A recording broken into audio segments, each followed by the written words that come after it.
तो जून मासरे इलेक्शन अच्छी मे मासरे पीएम किसान 17तम किस्ती यही जो इलेक्शन अच्छी तो पीएम किसान योजना रे चाषी भाई और भौणी मानू केते टंका लेखा मिल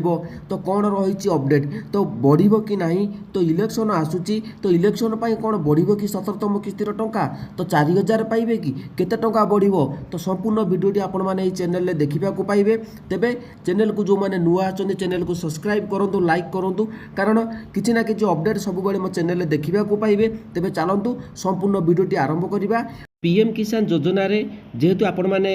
16तम किस्ती फेब्रुआरी मासर पाइतिले तो से हिसाब से आपण मैंने भावुवे जे कि केबे मिलिबो पीएम किसान 17तम किस्ती तो मु कहि रखुची जे 3 मासर थरे पीएम किसान योजनार किस्ती मिलूची तेबे मे मासरे आपण मानकू पीएम किसान 17तम किस्ती अकाउंट को आसीबो तो डीबीटी माध्यम आसीबो तो सबुठारु बड़ प्रश्न उठुची जेहेतु मे रे पीएम किसान योजनार किस्ती 17तम किस्ती आसीबाकू जाउची जून मासरे इलेक्शन तो यही जो इलेक्शन भितर इलेक्शन पूर्व आपण मानकर पीएम किसान योजनार 17तम किस्ती आसूची तो यही 17तम किस्ती रे कौन अपडेट रही तो केते टंका कौन मिलिबो तो सबू विषय में आपण मानू एबे अपडेट देबी तेबे आपण माने निश्चित भाव में वीडियोटी शेष पर्यंत देखु आपण माने बुझी पारिबे तेबे आपण मानू कहि रखुची धीरे धीरे पीएम किसान योजना रे आपण माने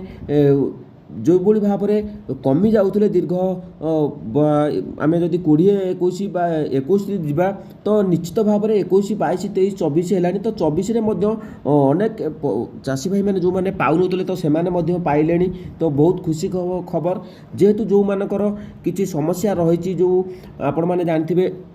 जेहेतु लैंड शेडिंग समस्या पाई आपण माने अनेक चाषी भाई माने एथिरु वंचित हेलेनी तो निश्चित भाव में अनेक चाषी भाई मानकर धीरे धीरे अप्रूवाल हेलानी पीएम किसान योजनार लैंड शेडिंग जो रही आपण मानकर नो तो समस्त हेलानी तेबे चलतु मु आपण मानकु बतई दउची जेहेतु जो योजना रही 17तम किस्ती इलेक्शन रही जून रे इलेक्शन तो कौन अपडेट आपण मानकु अधिक किछि टंका मिलिबो कि तो देखंतु जो माने पीएम किसान योजना रे पाई नथिले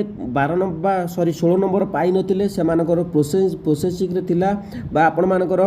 एफटीओ प्रोसीड नो अछि आउ सब ठीक अछि तेबे आपण मानकु निश्चित भाव में 4000 टंका मिलिबो जो मानकर पेमेंट बा ठीक ठाक आसुतला तो से मानकु 2000 पाइबे जो मानकर अनेक किछि बाकी थिला समस्या तेबे आपण मानकर ता एबे अप्रूवाल हो जाइछि तेबे आपण मानकु जेबे किस्ती जो धर 10 नंबर किस्ती आपण मानकर बाकी अछि तेबे आपण माने 17 नंबर बा 7टी किस्ती आपण माने संपूर्ण पाइबे तो कौनसी ऑफिशियल घोषणा करा जाय नै जे इलेक्शन पई आपण मानकु अधिक टंका मिलिबो बा किस्ती बढ़िबो तो आपण माने एई बडी द्वंद्व रे आपण माने जो टेंशन थिले आ केते टंका काळे मिलिबो कि तो निश्चित भाव में कौनसी ए पर्यंत ऑफिशियल घोषणा करा जाय नै 17तम किस्ती रे अधिक टंका बढ़िबो बोली कि तेबे आपण माने बुझी पारले जो मानकर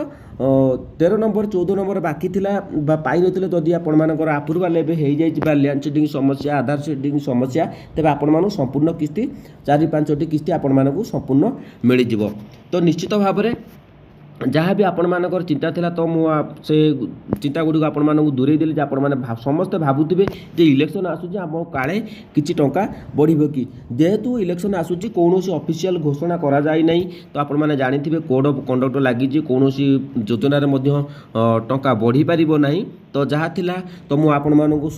अपडेट देई देली तो जदि किछि बढ़े तो ता मध्ये मु आपण मानकु अपडेट नै आसीबी जदि वीडियोटी भलो लागिला लाइक करंतु चैनल को सब्सक्राइब करंतु कमेंट रे आपण मानकर मतामत दियंतु जदि आपण मानकर किछि प्रॉब्लम अछि ते आपण माने कमेंट मध्य करि परिबे।